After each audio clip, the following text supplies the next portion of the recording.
Officially ये है कि वो अपने ऑफिशियल असाइनमेंट के ऊपर अफ़गानिस्तान में गए हुए थे। अपना जो भी उनका काम था वो कवर करने के लिए गए हुए थे और हमें आज आफ्टरनून बिफोर नून ऑफिस से खबर मिली कि वो उनके साथ ये हादसा हो गया है।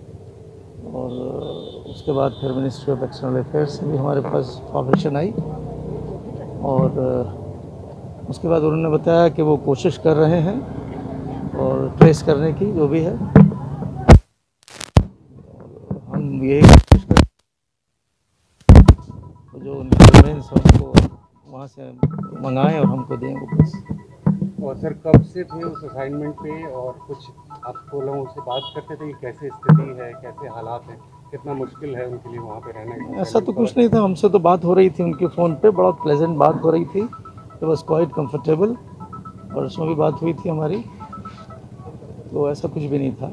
लास्ट बात कब? भारत सरकार से कोई बातचीत हुई है अभी तक? किस तरह का कम्युनिकेशन? हम भारत सरकार का फ़ोन आया है भारत सरकार से, मिनिस्ट्री ऑफ एक्सटर्नल अफेयर्स से, और उन्होंने कहा है कि वो कोशिश कर रहे हैं। लेकिन ये कि कोई ऐसा कमिटमेंट नहीं है, लेकिन बहरहाल हम तो ये अपील करेंगे कि जल्द से जल्द भारत सरकार ये काम करे और उनकी बॉडी को ट्रेस करके हम तक पहुँचाए। सर लास्ट जब आपकी बात हुई थी तो एक पिता और बेटे का संवाद, क्या बातचीत आपकी?